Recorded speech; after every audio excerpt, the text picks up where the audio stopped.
ശബരിമല അയ്യപ്പന്റെ സ്വർണം ചെമ്പാക്കി കട്ടത് ആര്? പിന്നിൽ ദേവസ്വം അഡ്മിനിസ്ട്രേറ്റീവ് ഓഫീസർ മുരാരി ബാബു മാത്രമോ? ചെമ്പാക്കിയ സ്വർണം ഉണ്ണികൃഷ്ണൻ പോറ്റി എവിടെ കൊണ്ടുപോയി? ഒരു കാര്യം പകൽ പോലെ വ്യക്തം, മുരാരിയും ഉണ്ണികൃഷ്ണൻ പോറ്റിയും വിചാരിച്ചാൽ മാത്രം സ്വർണം ചെമ്പാകില്ല. പരസ്പരം പഴിചാരി രക്ഷപ്പെടാൻ സർക്കാരും ദേവസ്വം ബോർഡും ദേവസ്വം മന്ത്രിയും. ഉത്തരവാദിത്തപ്പെട്ടവരെല്ലാം ഉത്തരം പറയേണ്ടി വരും. ഭക്തർ അയ്യപ്പന് സമർപ്പിക്കുന്നത് ഇവർ ആർക്കൊക്കെ സമർപ്പിച്ചു? നെല്ലും പതിരും വേർതിരിഞ്ഞേ മതിയാകൂ. ടോപ് 10 എല്ലാ പ്രിയപ്പെട്ട പ്രേക്ഷകർക്കും സ്വാഗതം. ആദ്യം നോക്കാം ഇന്നത്തെ 10 പ്രധാനപ്പെട്ട വാർത്തകൾ.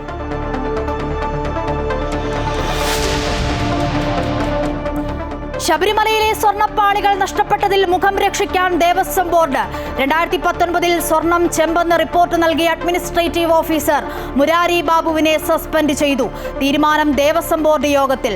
ദേവസ്വത്തിന് വിധേയമായാണ് പ്രവർത്തിച്ചതെന്ന് മുരാരി ബാബു. അന്തിമ റിപ്പോർട്ടിന് ശേഷം കൂടുതൽ നടപടിയെന്ന് Devaswom board president PS Prashant.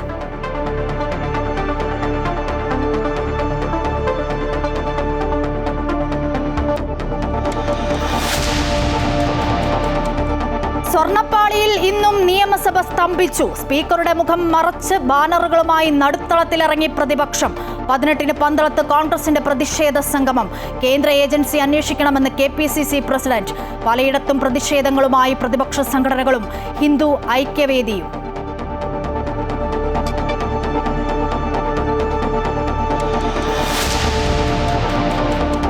കെയ്റോയിലെ സമാധാന ചർച്ചകളിൽ ഉപാധികളുമായി ഹമാസ്. ഗാസയിൽ താൽക്കാലിക വെടിനിർത്തലല്ല, ഇസ്രായേൽ പൂർണ്ണമായി പിന്മാറണമെന്ന് ഹമാസ്.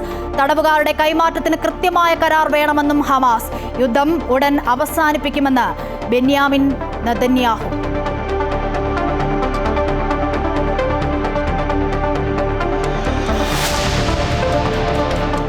തമിഴ്നാട്ടിലെ ശ്രീഷൻ ഫാർമസ്യൂട്ടിക്കൽസിന്റെ മരുന്നുകളുടെ വിൽപ്പന കേരളത്തിൽ നിരോധിച്ചു. ഗുണനിലവാരമില്ലാത്ത ഗുജറാത്ത് കമ്പനിയുടെ റെസ്പി ഫ്രഷ് TR മരുന്നിന്റെ വിൽപ്പനയും നിർത്തിവെച്ചു.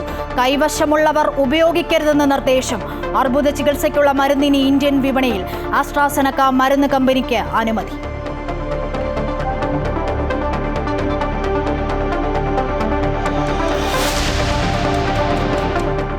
കൊല്ലം ബീച്ചിലെ മറൈൻ അക്വേറിയം കാടുകയറി നശിക്കുന്നു. അത്യാധുനിക രീതിയിലുള്ള അക്വേറിയം കോർപ്പറേഷൻ നിർമ്മിച്ചത് 1.5 കോടി രൂപ ചിലവിട്ട്. Top 10 special.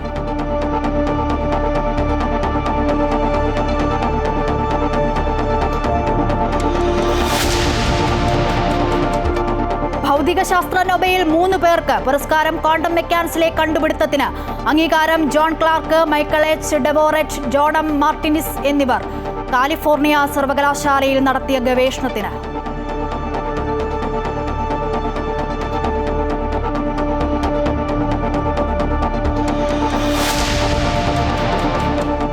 ഓപ്പറേഷൻ നുങ്കൂറിന്റെ ഭാഗമായി പിടിച്ചെടുത്ത ദുൽഖർ സൽമാന്റെ വാഹനം വിട്ടുകൊടുക്കുന്നത് കസ്റ്റംസ് അഡീഷണൽ കമ്മീഷണർക്ക് തീരുമാനിക്കാമെന്ന് ഹൈക്കോടതി. 20 വർഷത്തെ രേഖകൾ ഹാജരാക്കണമെന്ന് ഇടക്കാല ഉത്തരവ്. വിദേശത്തു നിന്നും വാഹനം കൊണ്ടുവന്നതിൽ ക്രമക്കേടെന്ന് കസ്റ്റംസ്.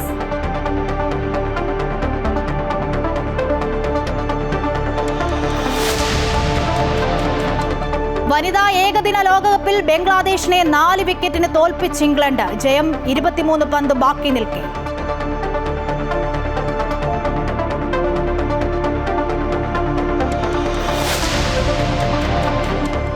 ബീഹാറിലെ സമഗ്ര വോട്ടർ പട്ടിക പരിഷ്കരണത്തിൽ ആശയക്കുഴപ്പങ്ങൾ ഉണ്ടെന്ന് സുപ്രീം കോടതി.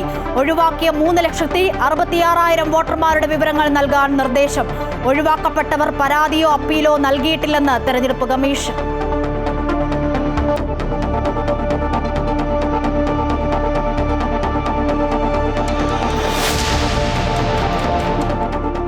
Story of the day. പ്രായം നോക്കാതെ വയനാട്ടിലേക്കൊരു ഉല്ലാസയാത്ര.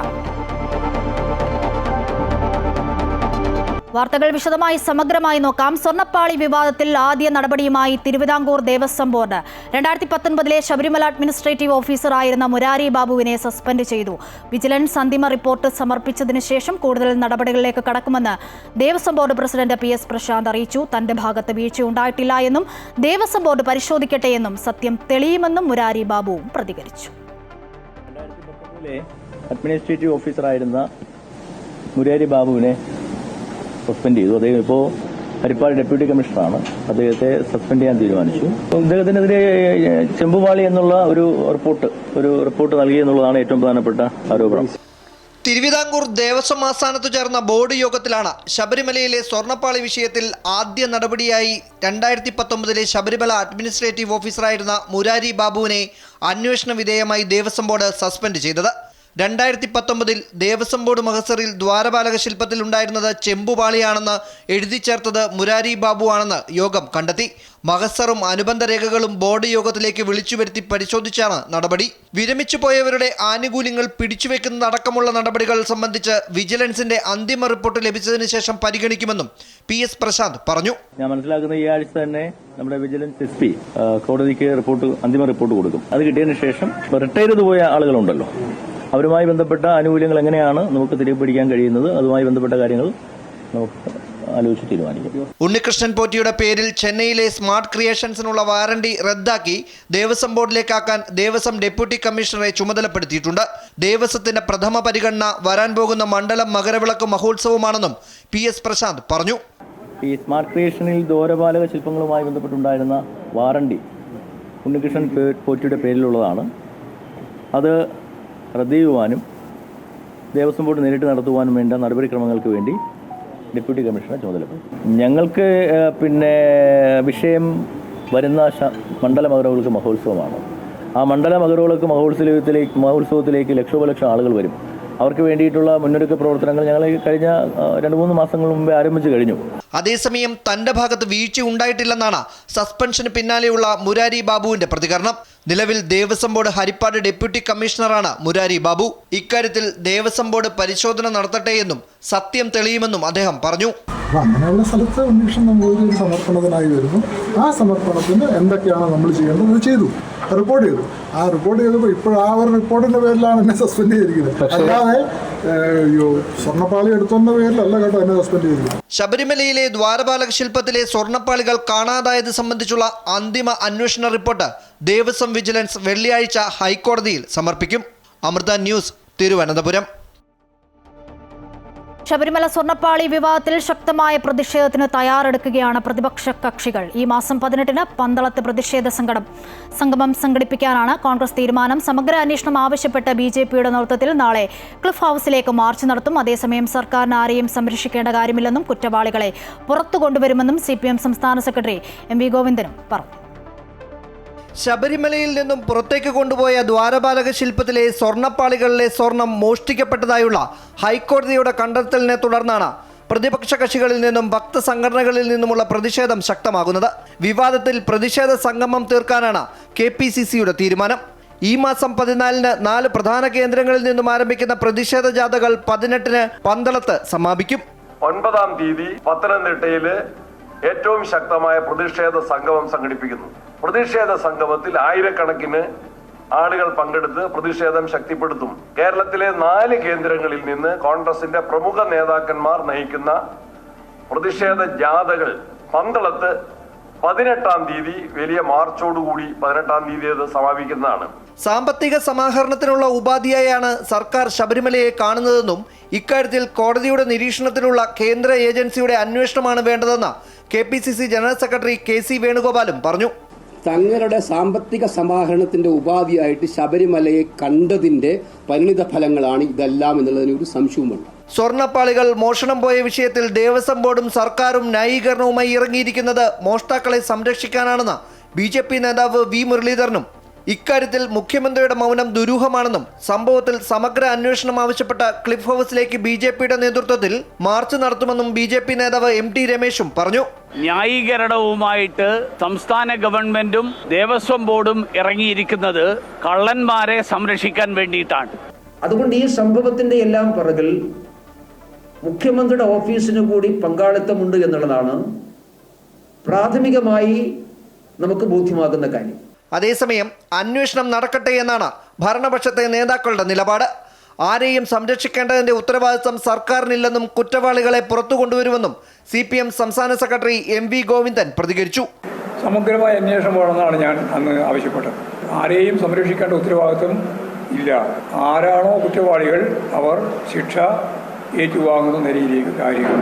അതേസമയം ഉത്തരവാദിത്തത്തിൽ നിന്നും ഒഴിഞ്ഞുമാറുന്ന പ്രതികരണങ്ങളാണ് മുൻ ദേവസ്വം ബോർഡ് പ്രസിഡന്റുമാരുടെ ഭാഗത്തു നിന്നും ഉണ്ടായത്. സ്വർണത്തിൽ കുറവുണ്ടായെങ്കിൽ മറുപടി പറയേണ്ടത് തിരുവാഭരണം കമ്മീഷണറാണെന്ന് എ പത്മകുമാറും താനുള്ള കാലത്തല്ല ദ്വാരപാലക ശില്പത്തിലെ പാളികൾ ഇളക്കി മാറ്റി പുനഃസ്ഥാപിച്ചതെന്ന് എൻ വാസുവും പ്രതികരിച്ചു. ഞാനിപ്പോൾ 1.5 കിലോയുടെ കണക്ക് ദേവസ്വം ബോർഡ് പ്രസിഡന്റ് ആയിരുന്ന ഒരാൾക്ക് എങ്ങനെ പറയാൻ പറ്റും? ഇതൊക്കെ തിരുവാഭരണം കമ്മീഷനല്ലേ ഇതൊക്കെ നോക്കേണ്ടത്. ഉണ്ണികൃഷ്ണൻ പിന്നെ കാഷ്വലായി അയാൾ സംസാരിച്ചിട്ടുണ്ട്. എൻ്റെ അടുത്ത് ഒരു കാര്യത്തിനും അയാൾ നേരിട്ട് വന്നിട്ടില്ല. വരും ദിവസങ്ങളിലും പ്രതിഷേധം ശക്തമാക്കാനാണ് പ്രതിപക്ഷ കക്ഷികളുടെ തീരുമാനം. അമൃത ന്യൂസ്, തിരുവനന്തപുരം.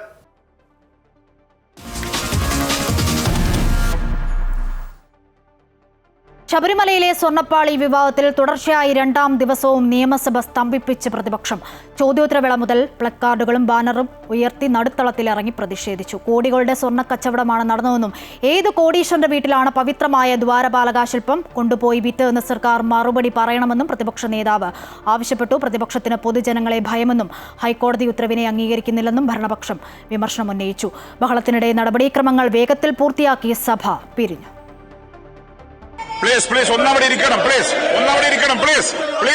കഴിഞ്ഞ ദിവസം കണ്ട സമാനമായ സംഭവങ്ങൾ തന്നെയാണ് ഇന്നും നിയമസഭയിൽ അരങ്ങേറിയത്.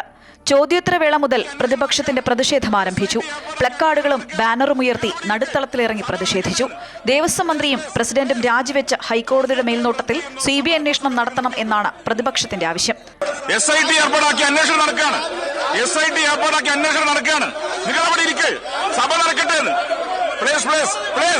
ബഹളത്തെ തുടർന്ന് ചോദ്യോത്തരവേള തടസ്സപ്പെട്ടപ്പോൾ സഭ താൽക്കാലികമായി സ്പീക്കർ നിർത്തിവെച്ചു. 10 മണിക്ക് പുനരാരംഭിച്ചുവെങ്കിലും പ്രതിപക്ഷം അടിയന്തര പ്രമേയത്തിന് നോട്ടീസ് നൽകിയിരുന്നില്ല. തുടർന്ന് ബഹളത്തിനിടയിലും ശ്രദ്ധ ക്ഷണിക്കലും സബ്മിഷനും റിപ്പോർട്ട് അവതരണവും ഉൾപ്പെടെ അതിവേഗത്തിൽ നടപടിക്രമങ്ങൾ പൂർത്തിയാക്കുകയായിരുന്നു. കയർ തൊഴിലാളികളുടെ ക്ഷേമനിധി ബില്ലും ധനാഭ്യർത്ഥന ബില്ലും ഉൾപ്പെടെ സുപ്രധാന ബില്ലുകൾ ചർച്ചയില്ലാതെ അതിവേഗത്തിലാണ് അവതരിപ്പിച്ചത്. ചർച്ചയ്ക്ക് തയ്യാറാകാത്ത പ്രതിപക്ഷത്തിന്റെ നടപടിയെ ഭരണപക്ഷ നിരയിൽ നിന്ന് സംസാരിച്ച മന്ത്രിമാർ ഉൾപ്പെടെ വിമർശിച്ചു. ഹൈക്കോടതിയുടെ മേൽനോട്ടത്തിൽ തന്നെ ഒരു അന്വേഷണം വരുമ്പോ ഹൈക്കോടതിയെ പോലും അംഗീകരിക്കാതെയുള്ള ഈ നാടകം കേവലം സങ്കുചിത രാഷ്ട്രീയത്തിന് വേണ്ടിയുള്ളതാണ്. കോടതിയെ ഭയമാണ്, നിയമസഭയെ ഭയമാണ്, ചർച്ചയെ ഭയമാണ്, ജനങ്ങളെ ഭയമാണ്. പ്രതിപക്ഷം തുടർന്ന് നടപടിക്രമങ്ങൾ വേഗത്തിൽ പൂർത്തിയാക്കി സഭ നേരത്തെ പിരിഞ്ഞു. നാളെയെങ്കിലും സഭാ നടപടികളോട് പ്രതിപക്ഷം സഹകരിക്കണമെന്ന് സ്പീക്കർ പറഞ്ഞു നിർത്തി. അതേസമയം സഭ ബഹിഷ്കരിച്ചിറങ്ങിയ പ്രതിപക്ഷമാകട്ടെ ഹൈക്കോടതിയിൽ നിന്നുണ്ടായ അതീവ ഗുരുതരമായ കണ്ടെത്തലുകൾ ചൂണ്ടിക്കാട്ടിയാണ് സർക്കാരിനെതിരെ തിരിഞ്ഞത്. ഏത് സംസ്ഥാനത്തെ ഏത് കോടീശ്വരന്റെ വീട്ടിലേക്കാണ് നിങ്ങൾ വിറ്റിരിക്കുന്നത്? കോടികൾ മറിയുന്ന കച്ചവടമാണ്. പവിത്രമായ ദ്വാരപാലക ശില്പം വിറ്റു എന്നാണ് കോടതിയുടെ ഫൈൻഡിംഗ്. സ്വർണ്ണപ്പാളി വിഷയത്തിൽ സഭയ്ക്കകത്തും പുറത്തും വരും ദിവസങ്ങളിലും പ്രക്ഷോഭം ശക്തമാക്കാൻ തന്നെയാണ് പ്രതിപക്ഷത്തിന്റെ തീരുമാനം. അമൃത ന്യൂസ്, തിരുവനന്തപുരം. സ്വർണ്ണപ്പാളി വിവാദത്തിൽ പ്രതിഷേധിച്ച് ഹിന്ദു ഐക്യവേദിയുടെ നേതൃത്വത്തിൽ ദേവസ്വം പ്രസിഡന്റ് PS പ്രശാന്തിന്റെ വീട്ടിലേക്ക് പ്രതിഷേധ മാർച്ച് സംഘടിപ്പിച്ചു. ദേവസ്വം ബോർഡ് പ്രസിഡന്റ് പ്രശാന്ത് രാജിവെക്കണമെന്ന ആവശ്യവുമായാണ് പ്രവർത്തകർ പ്രതിഷേധ മാർച്ച് സംഘടിപ്പിച്ചത്. തിരുവിതാംകൂർ ദേവസ്വം ബോർഡിന്റെ കീഴിൽ അഴിമതിയും കൊള്ളയും നടക്കുന്ന കേന്ദ്രമായി ഇന്ന് ശബരിമല മാറിയെന്ന് പ്രവർത്തകർ ആരോപിച്ചു. പ്രതിഷേധത്തിന്റെ ഭാഗമായി ഹിന്ദു ഐക്യവേദി പ്രവർത്തകർ PS പ്രശാന്തിന്റെ കോലം കത്തിച്ചു.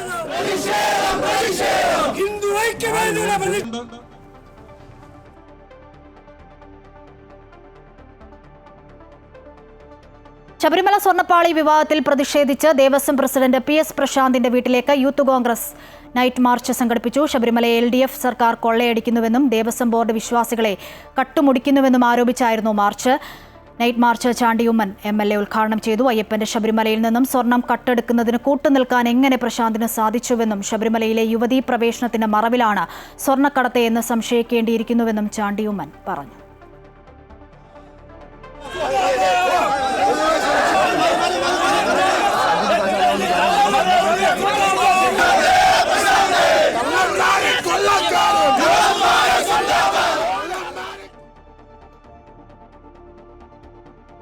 ശബരിമല സ്വർണ്ണപ്പാളി വിഷയത്തിൽ ഹിന്ദു ഐക്യവേദിയുടെയും യുവമോർച്ചയുടെയും നേതൃത്വത്തിൽ തിരുവിതാംകൂർ ദേവസ്വം ബോർഡ് ഓഫീസിന് മുൻപിൽ പ്രതിഷേധം. ദേവസ്വം ബോർഡ് യോഗത്തിന് മുന്നോടിയായി പ്രസിഡന്റ് PS പ്രശാന്ത് എത്തിയതിനു പിന്നാലെയായിരുന്നു പ്രതിഷേധം. സുരക്ഷാ ജീവനക്കാരുടെ കണ്ണുവെട്ടിച്ച് ഹിന്ദു ഐക്യവേദി പ്രവർത്തകർ ഓഫീസിനുള്ളിൽ കടന്ന് പ്രതിഷേധിച്ചു. യുവമോർച്ചയുടെ നേതൃത്വത്തിൽ ഗേറ്റിനു പുറത്തും പ്രതിഷേധം നടന്നു. സ്വർണം മോഷ്ടിക്കപ്പെട്ട സംഭവത്തിൽ CBI അന്വേഷണം വേണമെന്നും കുറ്റക്കാരെ അറസ്റ്റ് ചെയ്യണമെന്നും ഹിന്ദു ഐക്യവേദി ആവശ്യപ്പെട്ടു. പത്തനംതിട്ടയിലെ തിരുവിതാംകൂർ ദേവസ്വം ഓഫീസിലേക്ക് നടന്ന യൂത്ത് കോൺഗ്രസ് മാർച്ചിലെ സംഘർഷത്തിൽ പ്രവർത്തകർക്കെതിരെ ജാമ്യമില്ലാ വകുപ്പ് പ്രകാരം കേസെടുത്തു. സന്ദീപ് വാര്യർ, ജില്ലാ പ്രസിഡന്റ് വിജയ് ഇന്ദുചൂടൻ എന്നിവർ ഉൾപ്പെടെ 17 യൂത്ത് കോൺഗ്രസ് പ്രവർത്തകർക്കെതിരെയാണ് പത്തനംതിട്ട പോലീസ് കേസെടുത്തത്. സന്ദീപ് വാര്യരെ ഒന്നാം പ്രതിയാക്കി. മാർച്ചിലുണ്ടായ സംഘർഷത്തിനു പിന്നാലെ ദേവസ്വം ഡെപ്യൂട്ടി കമ്മീഷണർ ഓഫീസിന്റെ ജനൽ ചില്ലുകൾ പ്രവർത്തകർ എറിഞ്ഞ് പൊട്ടിച്ചിരുന്നു. മലബാർ ദേവസ്വം ബോർഡിന് കീഴിലുള്ള കോഴിക്കോട് ബാലുശ്ശേരി കോട്ടപ്പര ദേവതാ ക്ഷേത്രത്തിലെ സ്വർണം കാണാതായതായി പരാതി. 20 പവനോളം സ്വർണമാണ് കാണാതായത്. ദേവസ്വം ബോർഡ് നടത്തിയ കണക്കെടുപ്പിൽ സ്വർണം കാണാതായതെന്ന് സ്ഥിരീകരിച്ചതായി ക്ഷേത്രം ട്രസ്റ്റ് ഭാരവാഹികൾ അറിയിച്ചു. മലബാർ ദേവസ്വം ബോർഡിന് കീഴിലുള്ള ബാലുശ്ശേരി കോട്ട പരദേവതാ ക്ഷേത്രത്തിലെ വഴിപാടായി ലഭിച്ച സ്വർണമാണ് കാണാതായത്. നിലവിലെ എക്സിക്യൂട്ടീവ് ഓഫീസർ ദേവസ്വം ബോർഡിന് സമർപ്പിച്ച റിപ്പോർട്ടിന്റെ അടിസ്ഥാനത്തിൽ ദേവസ്വം വെരിഫിക്കേഷൻ ഓഫീസറുടെ സാന്നിധ്യത്തിൽ നടത്തിയ പരിശോധനയിലാണ് 20 പവനോളം സ്വർണ്ണ ഉരുപ്പിടികൾ നഷ്ടപ്പെട്ടതായി കണ്ടെത്തിയത്. 2016 മുതൽ 2023 വരെ ക്ഷേത്രത്തിലെ എക്സിക്യൂട്ടീവ് ഓഫീസറായിരുന്ന ടി വിനോദ് കുമാറാണ് സ്വർണം നഷ്ടപ്പെട്ടതിന് പിന്നിലെന്നാണ് ആരോപണം.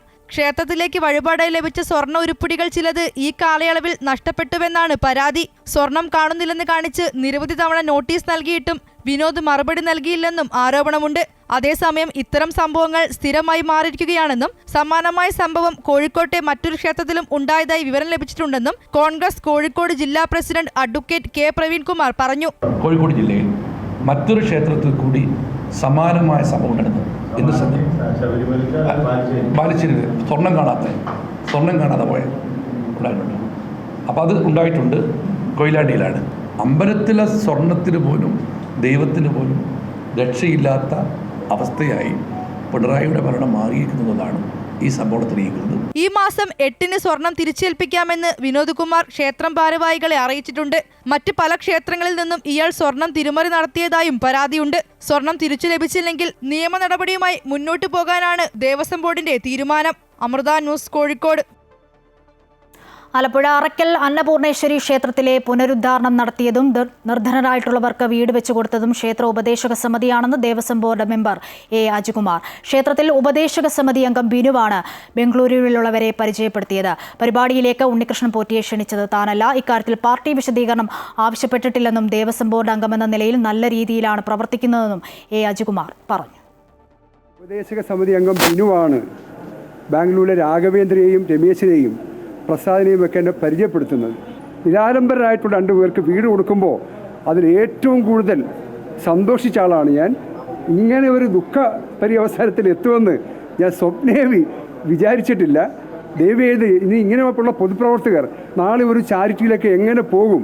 ഒരാൾ ഈ അദ്ദേഹം സഹായിയായിട്ട് വന്നിട്ടുണ്ടില്ല, ഞാൻ പറഞ്ഞില്ല, വേദി വന്നിട്ടുണ്ട് സഹായിയായിട്ട്. ആളുകളുമായി സഹകരിക്കുമ്പോൾ പോലീസ് ക്ലിയറൻസ് സർട്ടിഫിക്കറ്റ് വേണം എന്നൊരു നിബന്ധന നമുക്ക് വെക്കാൻ പറ്റുമോ? 55-60 ലക്ഷം ആളുകളാണ് കഴിഞ്ഞ മണ്ഡലം വരെയുള്ള കാലത്ത് ശബരിമലയിൽ വന്നത്, ഇല്ലേ? അപ്പോൾ എനിക്ക് അതിനെപ്പറ്റി അത്രേ പറയാനുള്ളൂ. എൻ്റെ പാർട്ടിക്ക് പൂർണ്ണമായ വിശ്വാസമുണ്ട്. ഇപ്പോൾ ദേവസ്വം ബോർഡ് മെമ്പർ എന്ന രൂപത്തിൽ ഒരു ചുമതല ഏൽപ്പിച്ചിട്ടുണ്ട്. ആ സമയത്ത് ദേവസ്വം ബോർഡ് മെമ്പർ എന്ന രീതിയിൽ പരമാവധി ആ മേഖലയിൽ പ്രവർത്തിക്കാൻ വേണ്ടി എന്നോട് പറഞ്ഞിട്ടുണ്ട്. ഞാൻ ചെയ്തുകൊണ്ടിരിക്കുകയാണ്.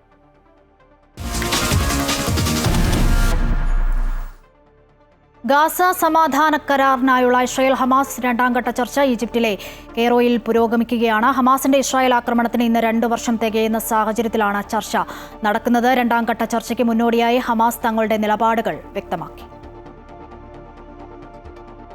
ഏറെ പ്രതീക്ഷയിലാണ് ഗാസ സമാധാന കരാറിനായുള്ള ഇസ്രയേൽ ഹമാസ് 2ാം ഘട്ട ചർച്ച കെയ്റോയിൽ പുരോഗമിക്കുന്നത്.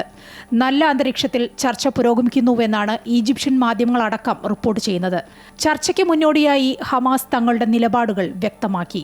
ഇസ്രയേൽ പൂർണ്ണമായി പിന്മാറണം, താൽക്കാലിക വെടിനിർത്തലല്ല വേണ്ടത്, മാനുഷിക സഹായം തടസ്സമില്ലാതെ ഗാസയിലെത്തണം, ജനങ്ങൾക്ക് ഗാസയിൽ തിരിച്ചെത്താൻ കഴിയണം, തടവുകാരുടെ കൈമാറ്റത്തിന് കൃത്യമായ കരാർ ഉണ്ടാകണമെന്നും ഹമാസ് ആവശ്യപ്പെട്ടു. മണിക്കൂറുകൾ നീണ്ട ആദ്യഘട്ട ചർച്ചകൾ ഫലപ്രദമായിരുന്നുവെന്നാണ് പുറത്തുവരുന്ന വിവരങ്ങൾ. ഗാസയിലെ യുദ്ധം അവസാനിപ്പിക്കുന്നതിന്റെ അടുത്തെത്തിയതായി പ്രധാനമന്ത്രി ബെന്യാമിൻ നെതന്യാഹു വ്യക്തമാക്കിയിരുന്നു. US പ്രസിഡന്റ് ഡൊണാൾഡ് ട്രംപ് മുന്നോട്ട് വെച്ച 20-ദിന സമാധാന പദ്ധതിയിൽ ഈജിപ്തിന്റെയും ഖത്തറിന്റെയും മധ്യസ്ഥതയിൽ നടക്കുന്ന ചർച്ചയെ ആകാംക്ഷയോടെ ഉറ്റുനോക്കുകയാണ് ലോകം.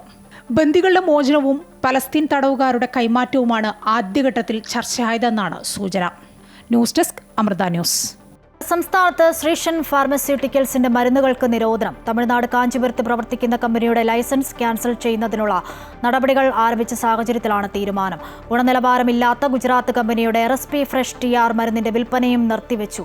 അതോടൊപ്പം കുട്ടികളുടെ ചുമ മരുന്നുകളുടെ ഉപയോഗം സംബന്ധിച്ച് പഠിക്കാനായി നിയോഗിച്ച വിദഗ്ധ സമിതി അടിയന്തര റിപ്പോർട്ട് കൈമാറി. തമിഴ്നാട് കാഞ്ചീപുരത്ത് പ്രവർത്തിക്കുന്ന ശ്രീസൻ ഫാർമസ്യൂട്ടിക്കൽസ് എന്ന സ്ഥാപനത്തിന്റെ ലൈസൻസ് ക്യാൻസൽ ചെയ്യുന്നതിനുള്ള നടപടികൾ തമിഴ്നാട് ഡ്രഗ്സ് കൺട്രോളർ എടുത്തിട്ടുള്ള സാഹചര്യത്തിലാണ് സംസ്ഥാനത്ത് കമ്പനികളുടെ എല്ലാ മരുന്നുകളുടെയും വിതരണം നിർത്തിവയ്പ്പിച്ചതായി ആരോഗ്യമന്ത്രി വീണ ജോർജ് അറിയിച്ചത്. അതോടൊപ്പം ഗുജറാത്തിലെ റെഡ്നെക്സ് ഫാർമസ്യൂട്ടിക്കൽസിന്റെ RSP ഫ്രഷ് TR എന്ന മരുന്ന് ഗുണനിലവാരമില്ലെന്ന് ഗുജറാത്ത് ഡ്രഗ്സ് കൺട്രോളർ അറിയിച്ച സാഹചര്യത്തിൽ സംസ്ഥാനത്ത് ഈ മരുന്നിന്റെ വിതരണവും വിൽപ്പനയും ഡ്രഗ്സ് കൺട്രോൾ വകുപ്പ് അടിയന്തരമായി നിർത്തിവയ്പ്പിച്ചു. സംസ്ഥാനത്ത് 5 വിതരണക്കാരാണ് RSP ഫ്രഷ് TRന്റെ വിതരണം നടത്തുന്നത്. അവർക്ക് മരുന്ന് വിതരണം നിർത്തിവെക്കാൻ നിർദ്ദേശം നൽകിയിട്ടുണ്ട്. ഈ മരുന്ന് വിൽപ്പന നടത്തുന്നവർക്കെതിരെ കർശന നടപടി സ്വീകരിക്കുമെന്നും മരുന്ന് കൈവശമുള്ളവർ ഉപയോഗിക്കരുത് എന്നും ആരോഗ്യമന്ത്രി ആവശ്യപ്പെട്ടു. അംഗീകൃത ഡോക്ടറുടെ കുറിപ്പടിയില്ലാതെ 12 വയസ്സിന് താഴെയുള്ള കുട്ടികൾക്ക് വേണ്ടി മരുന്ന് നൽകുന്ന സ്ഥാപനങ്ങൾക്കെതിരെ കർശന നടപടി സ്വീകരിക്കാൻ മന്ത്രി നിർദ്ദേശം നൽകിയിട്ടുണ്ട്. അതോടൊപ്പം സംസ്ഥാനത്തെ കുട്ടികളുടെ ചുമമരുന്നുകളുടെ ഉപയോഗം സംബന്ധിച്ച് പഠിക്കാനായി നിയോഗിച്ച 3 അംഗ വിദഗ്ധ സമിതി ആരോഗ്യവകുപ്പിന് അടിയന്തര റിപ്പോർട്ട് കൈമാറി. സംസ്ഥാന drugs controller, child health nodal officer, IAP സംസ്ഥാന പ്രസിഡന്റ് എന്നിവരാണ് സമിതിയിലുള്ളത്. ഈ സമിതിയുടെ റിപ്പോർട്ടിന്റെ അടിസ്ഥാനത്തിൽ കുട്ടികളുടെ ചുമമരുന്നുകളുടെ ഉപയോഗം സംബന്ധിച്ച് സംസ്ഥാനം പ്രത്യേക മാർഗരേഖ പുറത്തിറക്കും. അമൃത ന്യൂസ്, തിരുവനന്തപുരം. ക്യാൻസർ ചികിത്സയ്ക്കുള്ള മരുന്ന് ഇന്ത്യൻ വിപണിയിലെത്തിക്കാൻ അനുമതി ലഭിച്ചതായി ആസ്ട്രാസെനക്ക മരുന്ന് കമ്പനി അധികൃതർ. Central drugs standard control organisation അനുമതി നൽകി. മരുന്നിന്റെ ഇറക്കുമതി, വിപണനം, വിതരണം എന്നിവയ്ക്കുള്ള അനുമതിയാണ് ലഭിച്ചതെന്ന് കമ്പനി അറിയിച്ചു. ഒരവയവത്തിൽ നിന്നും മറ്റൊരു അവയവത്തിലേക്ക് പടരുന്ന HER2 പോസിറ്റീവ് അർബുദം ബാധിച്ച മുതിർന്ന രോഗികളുടെ ചികിത്സയ്ക്കാണ് മരുന്ന് ലഭ്യമാകുക. നിലവിൽ സ്തനാർബുദം, ഉദരാർബുദം തുടങ്ങിയവയ്ക്കും ഈ മരുന്ന് ഉപയോഗിക്കുന്നു.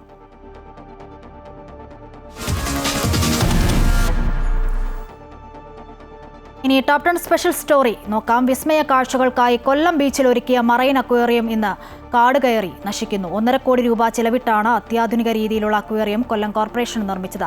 സ്വന്തം നിലയിൽ നടത്താമെന്നിരിക്കെ കരാറുകാരെ ആശ്രയിച്ചതാണ് ഈ അവസ്ഥയിലേക്ക് എത്തിച്ചത്. വാർത്തയിലേക്ക്. കോടികൾ കാടുകയറി. ഇതാണ് കൊല്ലം ബീച്ചിനു സമീപമുള്ള മറൈൻ അക്വേറിയത്തിന്റെ ഇപ്പോഴത്തെ അവസ്ഥ. 2014 കെട്ടിട നിർമ്മാണം തുടങ്ങി. 5 വർഷമെടുത്ത് 1.5 കോടി ചെലവാക്കി 2019 അന്ന് മന്ത്രിയായിരുന്ന ജെ മേഴ്സിക്കുട്ടിയമ്മ ഉദ്ഘാടനം ചെയ്തു.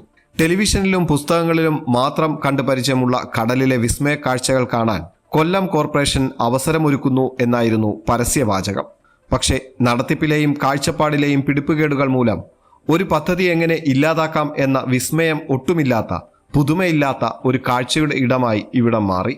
കടലിനടിയിലെ വിസ്മയ കാഴ്ചകൾ ആസ്വദിക്കാൻ അത്യാധുനിക രീതിയിൽ അക്വേറിയം ഒരുക്കാനായിരുന്നു തീരുമാനം.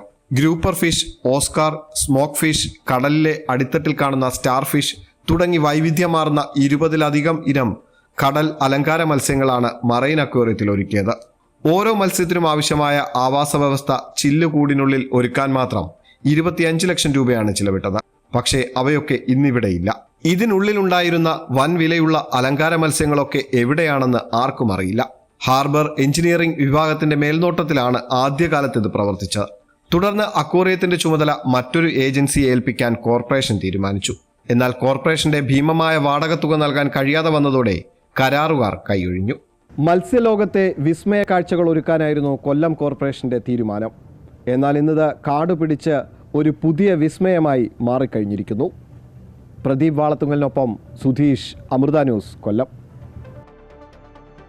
വ്യക്തമായ വികസന കാഴ്ചപ്പാടുകളില്ലാതെ പല പദ്ധതികളും കൊണ്ടുവരും. അവ കോടികൾ മുടക്കി പൂർത്തിയാക്കും. പിന്നെ അങ്ങോട്ടേക്ക് തിരിഞ്ഞുപോലും നോക്കാറില്ല എന്നാണ് കൊല്ലം കോർപ്പറേഷനെ കുറിച്ച് പൊതുപ്രവർത്തകർ പറയുന്നത്. അവരുടെ പ്രതികരണങ്ങളിലേക്ക്. മറൈൻ അക്വേറിയത്തിൽ ഒരുപാട് അനാശാസ്യ പ്രവർത്തനങ്ങളാണ് നടന്നുകൊണ്ടിരിക്കുന്നത്. മദ്യപാന സംഘങ്ങളുടെ ഇടത്താവളമായിട്ട് മറൈൻ അക്വേറിയം മാറിയിരിക്കുന്നു. അതോടൊപ്പം തന്നെ അനവധിയായിട്ടുള്ള ആളുകൾ കുറ്റകൃത്യങ്ങൾക്ക് വേണ്ടിയുള്ള കേന്ദ്രമാക്കി അത് മാറ്റുന്നുണ്ട്. പ്രദേശവാസികളിൽ നിന്നും വലിയ പ്രതിഷേധം ഉയരുന്നതിൻ്റെ ഭാഗമായിട്ടാണ് ഇപ്പോൾ അവിടെ ഇടയ്ക്ക് സെക്യൂരിറ്റി പോലുള്ള ആളുകൾ വന്നു പോകുന്നത്. അതും കൊല്ലം ബീച്ചുമായി ബന്ധപ്പെട്ട് പാർക്കിങ്ങുമായി ബന്ധപ്പെട്ട് തർക്കങ്ങളുണ്ടപ്പോൾ അവിടെ നിന്നാണ് ഇത്തരത്തിലുള്ള മാരക ആയുധങ്ങൾ പോലുള്ള സംവിധാനങ്ങളുമായി ഈ പറയുന്ന സാമൂഹ്യ വിരുദ്ധർ വരുന്നത്. രാത്രി കാലങ്ങളായി കഴിഞ്ഞാൽ ആളുകൾക്ക് പുറത്തിറങ്ങാൻ പറ്റാത്ത അവസ്ഥയിലേക്കാണ് ഈ മറൈൻ അക്വേറിയവുമായി ബന്ധപ്പെട്ട് ഉള്ള സ്ഥലം ആളുകൾ ഉപയോഗിക്കുന്നത്. അതുകൊണ്ട് കോർപ്പറേഷനും ബന്ധപ്പെട്ട അധികാരികളും കൃത്യമായ നടപടി സ്വീകരിക്കണം. ഇന്ന് മറൈൻ അക്വേറിയം അതിൻ്റെ ഒരു മരണക്കിടക്കയിൽ കിടക്കുന്ന അവസ്ഥയാണ്. അത് കാട് മൂടി അതിനകത്തുണ്ടായിരുന്ന ഈ മത്സ്യങ്ങളെയൊക്കെ എന്ത് ചെയ്തെന്ന് പോലും അറിയാൻ വയ്യ. എനിക്ക് തോന്നുന്നു ഏതോ കരാറ് കമ്പനിക്കാരനെ ഏൽപ്പിച്ചു. 2-3 മാസക്കാലം കഴിഞ്ഞപ്പം കോർപ്പറേഷൻ്റെയും CPMൻ്റെയും പീഡനം സഹിക്കാൻ വയ്യാതെ അവരിത് ഇട്ടിട്ട് പോയി എന്നാണ് എനിക്ക് അറിയാൻ കഴിഞ്ഞത്. കാരണം കോർപ്പറേഷൻ ഇതിന് ഈ പറഞ്ഞ കണക്ക് ഇത് ലേലം ചെയ്തും അല്ലെങ്കിൽ കൊട്ടേഷൻ വിളിച്ചും അതിന് ഡെപ്പോസിറ്റും വാടകയും ഒക്കെ നിശ്ചയിച്ചാണ് ഇത് സ്വകാര്യ വ്യക്തിക്ക് കൊടുക്കുന്നത്. കൊടുക്കുമ്പോൾ തന്നെ സ്വകാര്യ വ്യക്തിയെടുത്ത് ഒരു ഉപകരാർ CPM ഓഫീസുമായിട്ട് കേന്ദ്രീകരിച്ച് കോർപ്പറേഷൻ ഉണ്ടാക്കുന്ന കരാർ കൂടാതെ ഒരു ഉപകരാർ CPM ഓഫീസുമായിട്ട് ചേർന്ന് ഉണ്ടാക്കുന്നത് കൊണ്ടാണ് ഇവർക്കെല്ലാം ഇത് 2 മാസം കഴിഞ്ഞിട്ട് ഇട്ടിട്ട് പോകേണ്ടി വരുന്നത്. കാരണം ഇത് കൊടുത്തു കഴിഞ്ഞിട്ട് പിന്നാണ് ഈ ഉപകരാറിനെ കുറിച്ച് ഈ എടുക്കാൻ വരുന്ന ആളുകൾ അറിയുന്നത്. അന്നേരം അവർക്കത് താങ്ങാൻ പറ്റുന്ന കാര്യം ആകാത്തതുകൊണ്ടാണ് അവരത് ഇട്ടിട്ട് പോകുന്നത്.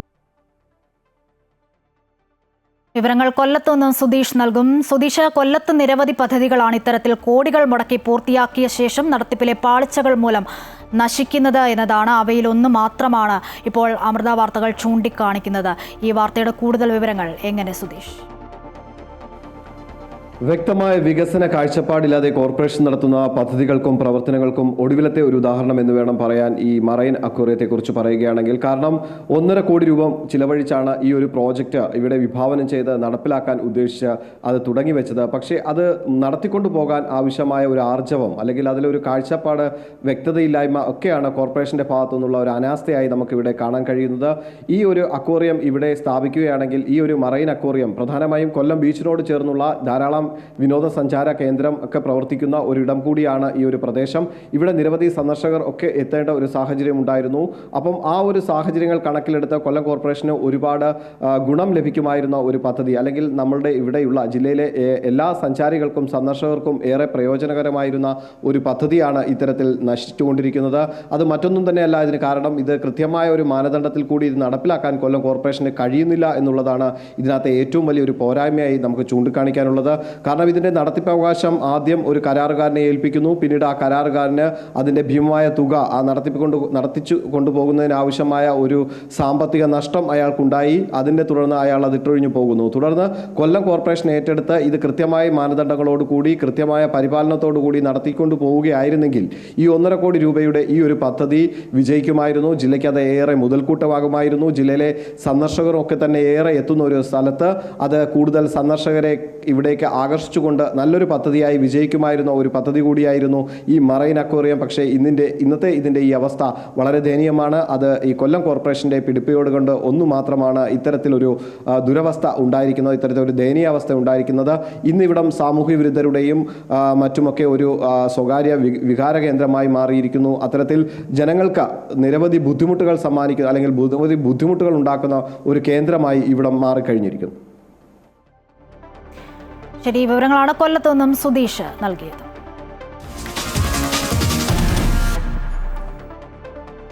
2025 ഭൗതികശാസ്ത്ര നൊബേൽ പ്രഖ്യാപിച്ചു. 3 പേർക്കാണ് പുരസ്കാരം. John Clarke, Michael H Devoret, John M Martinis എന്നിവരാണ് പുരസ്കാരത്തിന് അർഹരായത്. മാക്രോസ്കോപ്പിക് ക്വാണ്ടം മെക്കാനിക്കൽ ടണലിംഗും ഇലക്ട്രിക് സർക്യൂട്ടിലെ ഊർജ്ജ ക്വാണ്ടൈസേഷനും കണ്ടുപിടിച്ചതിനാണ് പുരസ്കാര നേട്ടം. Royal Swedish Academy of Sciences പ്രതിനിധികളാണ് പുരസ്കാര പ്രഖ്യാപനം നടത്തിയത്. ഇതുവരെ 118 തവണയാണ് ഭൗതികശാസ്ത്ര നൊബേൽ നൽകിയത്. മെഷീൻ ലേണിംഗ് രംഗത്തെ 2 അതികായന്മാരായ ജോൺ ജെ ഹൈപ്ഫീൽഡിനും ജെഫ്രി ഇ ഹിൻഡണിനുമായിരുന്നു 2024 ഭൗതികശാസ്ത്ര നൊബേൽ. കഴിഞ്ഞ ദിവസം പ്രഖ്യാപിച്ച വൈദ്യശാസ്ത്ര നൊബേൽ അമേരിക്കൻ ജാപ്പനീസ് ഗവേഷകരാണ് പങ്കിട്ടെടുത്തത്. രസതന്ത്ര നൊബേൽ ബുധനാഴ്ചയാണ് പ്രഖ്യാപിക്കുക. വ്യാഴാഴ്ചയാകും സാഹിത്യ നൊബേൽ പുരസ്കാര പ്രഖ്യാപനം. സമാധാന നൊബേൽ ആർക്കെന്ന് 10-ാം തീയതി അറിയാനാകും. ഒക്ടോബർ 13-നാണ് സാമ്പത്തിക ശാസ്ത്ര നൊബേൽ പ്രഖ്യാപനം നടക്കുക. ശരീരത്തിലെ രോഗപ്രതിരോധ സംവിധാനം സ്വന്തം കോശങ്ങളെ ആക്രമിക്കാതിരിക്കാൻ സഹായിക്കുന്ന റെഗുലേറ്ററി ടി സെല്ലുകളെ തിരിച്ചറിഞ്ഞ അമേരിക്കൻ ഗവേഷകരായ Mary Brunkow, Fred Ramsdell, Japanese ഗവേഷകൻ ഷിമോൺ സക്കാഗുച്ചി എന്നിവർക്കായിരുന്നു 2025 വൈദ്യശാസ്ത്ര നൊബേൽ പുരസ്കാരം. News desk, Amrita news.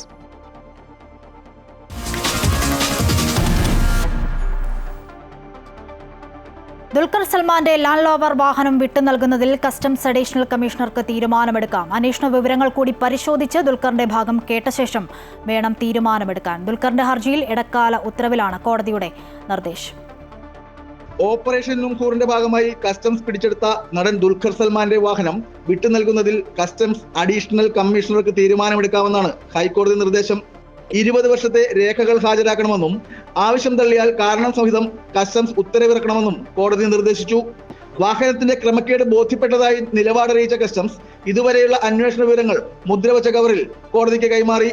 തന്റെ ലാൻഡ് റോവർ വാഹനം കസ്റ്റംസ് പിടിച്ചെടുത്തത് മുൻവിധിയോടെയെന്നും കൈമാറിയ രേഖകൾ പോലും ഉദ്യോഗസ്ഥർ പരിശോധിച്ചില്ലെന്നുമാണ് ദുൽഖറിന്റെ പരാതി. അതുകൊണ്ട് തന്നെ ദുൽഖറിനെ കൂടി കേട്ട ശേഷം ഇക്കാര്യത്തിൽ കസ്റ്റംസ് കമ്മീഷണർക്ക് അനുയോജ്യമായ തീരുമാനമെടുക്കാമെന്നാണ് ഇപ്പോൾ കോടതി നിർദ്ദേശിച്ചിട്ടുള്ളത്. അന്വേഷണം ഏത് പരിധിവരെ മുന്നോട്ട് പോയെന്ന് വിലയിരുത്തണം. അന്വേഷണ പുരോഗതിയും വാഹനം കസ്റ്റഡിയിൽ സൂക്ഷിക്കേണ്ട ആവശ്യവും പരിഗണിച്ച് ദുൽഖറിന്റെ ഭാഗം കൂടി കേട്ട ശേഷം കസ്റ്റംസിന് തീരുമാനമെടുക്കാം. അമൃത ന്യൂസ്, കൊച്ചി.